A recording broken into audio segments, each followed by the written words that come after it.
ನಮಸ್ತೆ. ಶ್ರೀ ಪರಂಜ್ಯೋತಿ ಭಗವತಿ ಭಗವಾನರ ಪವಾಡ. ಇದು ತಮಿಳುನಾಡಿನ ತಿರುನಲ್ವೇಲಿಯ ಜಯಲಕ್ಷ್ಮಿ ಅವರಿಗೆ ಆದಂತಹ ಪವಾಡ. ಅವರು ಹೇಳುತ್ತಾರೆ, ನಾನು ಏಪ್ರಿಲ್ 14, 2026ರಂದು ನಮ್ಮ ಕುಟುಂಬದಲ್ಲಿ ಸಂಭವಿಸಿದ ಜೀವನವನ್ನೇ ಬದಲಿಸಿದ ಪವಾಡವನ್ನು ಹಂಚಿಕೊಳ್ಳಲು ನಾನು ಬಯಸುತ್ತೇನೆ. ಅಂದು ರಾತ್ರಿ ನನ್ನ ಮೊಮ್ಮಗ ತನ್ನ ತೊಟ್ಟಿಲಿನಲ್ಲಿ ಶಾಂತವಾಗಿ ನಿದ್ರಿಸುತ್ತಿದ್ದ. ಮುಂಜಾನೆ ಸುಮಾರು 4 ಗಂಟೆಯ ಸಮಯದಲ್ಲಿ ಇದ್ದಕ್ಕಿದ್ದಂತೆ ನನ್ನ ಮಗಳು ಮತ್ತು ಅಳಿಯನಿಗೆ ಮಗು ಜೋರಾಗಿ ಅಳುವ ಧ್ವನಿ ಕೇಳಿಸಿತು. ಆ ಅಳು ಅಸಹಜ ಮತ್ತು ತುರ್ತು ಪರಿಸ್ಥಿತಿಯಂತೆ ಇದ್ದುದರಿಂದ ಅವರು ತಕ್ಷಣ ತೊಟ್ಟಲಿನ ಕಡೆಗೆ ಧಾವಿಸಿದರು. ಅಲ್ಲಿ ಅವರಿಗೆ ತೀವ್ರ ಆಘಾತ ಕಾದಿತ್ತು. ಆ ಭಯಾನಕ ಕ್ಷಣದಲ್ಲಿ ಮಗು ಹೇಗೋ ತೊಟ್ಟಿಲಿನಿಂದ ಜಾರಿ ಬಿದ್ದಿದೆ ಎಂದು ಅವರು ಅರಿತುಕೊಂಡರು. ಆದರೆ ಮುಂದೆ ಅವರು ನೋಡಿದ ದೃಶ್ಯವು ಅವರನ್ನು ಸಂಪೂರ್ಣವಾಗಿ ದಿಗ್ಭ್ರಮೆಗೊಳಿಸಿತು. ನನ್ನ ಮೊಮ್ಮಗ ಗಟ್ಟಿಯಾದ ನೆಲದ ಮೇಲೆ ಬಿದ್ದಿರಲಿಲ್ಲ. ಬದಲಾಗಿ ಯಾರೋ ಅವನನ್ನು ಮೃದುವಾಗಿ ಹಿಡಿದಿಟ್ಟಿರುವಂತೆ ನೆಲದಿಂದ ಕೇವಲ 1 ಇಂಚು ಮೇಲಕ್ಕೆ ಗಾಳಿಯಲ್ಲಿ ತೇಲುತ್ತಿದ್ದನು.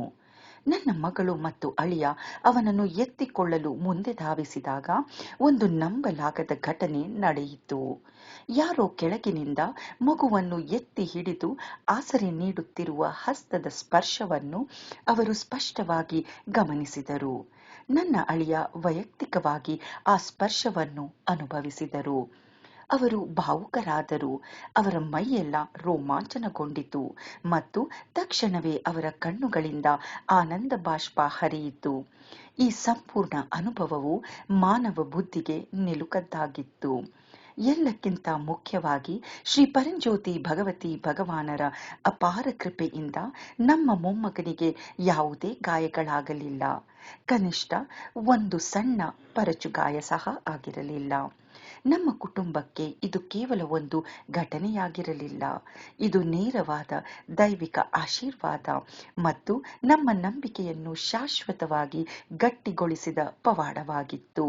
ಶ್ರೀ ಪರಂಜ್ಯೋತಿ ಭಗವತಿ ಭಗವಾನರೇ ಅಂದು ರಾತ್ರಿ ನಮ್ಮ ಮೊಮ್ಮಗನನ್ನು ರಕ್ಷಿಸಿ ಅತ್ಯಂತ ಶಕ್ತಿಯುತವಾದ ರೀತಿಯಲ್ಲಿ ನಮಗೆ ತಮ್ಮ ದೈವಿಕ ಉಪಸ್ಥಿತಿಯನ್ನು ಬಹಿರಂಗಪಡಿಸಿದರು ಎಂದು ನಾವು ದೃಢವಾಗಿ ನಂಬುತ್ತೇವೆ. ಈ ಪವಾಡವು ಆಳವಾದ ಕೃತಜ್ಞತೆ, ಭಕ್ತಿ ಮತ್ತು ಆನಂದ ಬಾಷ್ಪಗಳೊಂದಿಗೆ ನಮ್ಮ ಹೃದಯಗಳಲ್ಲಿ ಶಾಶ್ವತವಾಗಿ ಉಳಿಯುತ್ತದೆ.